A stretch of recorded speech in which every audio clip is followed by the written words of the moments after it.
السلام عليكم ورحمة الله تعالى وبركاته. اليوم إن شاء الله بغيت نقدم لكم حلوة ريش بوند أو حلوة الكوك والمربى بدون فرن، فكتجي جد رائعة. كيف ما كتلاحظوا بثلاث مكونات. كنحتاجو إلى بسكوي دائري بهذا الشكل هذا، فكيتباع في جميع الدول العربية، دائما كيكون هذا النوع، وهنا بنكهة الفانيلا. من الأفضل كتاخدوه بنكهة الفانيلا. عندي هنا المربى ديال المشمش. بالنسبه للاخوات في المغرب يديروا المربى ديال ديليسيا.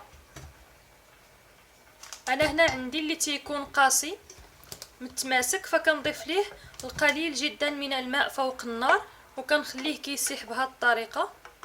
كيبقى ثقيل غير هو سايح شويه بهذا الشكل. وكنحتاجو الكوك او جوز الهند. طريقه سهله.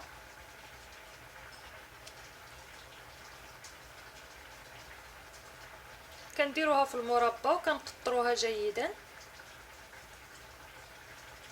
بهذا الشكل.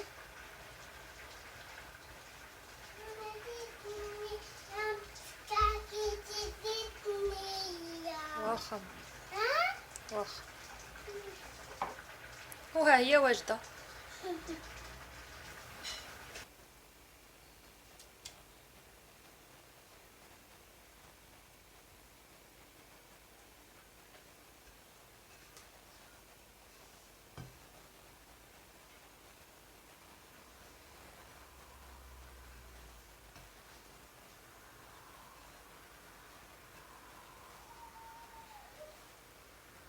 وكنستمروا بهذه الطريقه حتى كنساليو.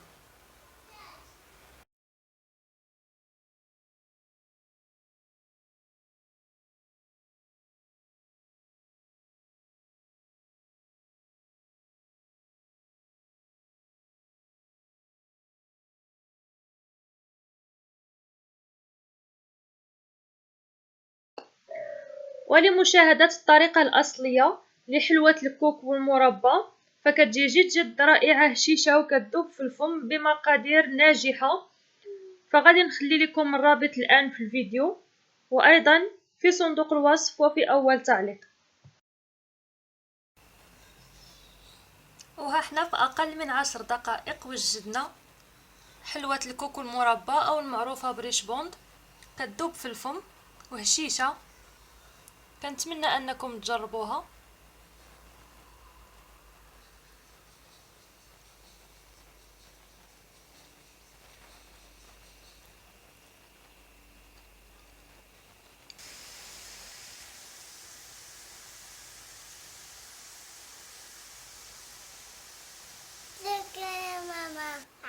لا شكرا على واجب.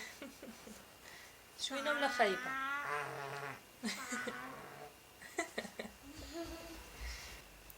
ثلاث مكونات بسيطة كيديروا لنا حلوة رائعة كتنقذنا من الحرج أمام ضيوف الغفلة. والسلام عليكم ورحمة الله تعالى وبركاته.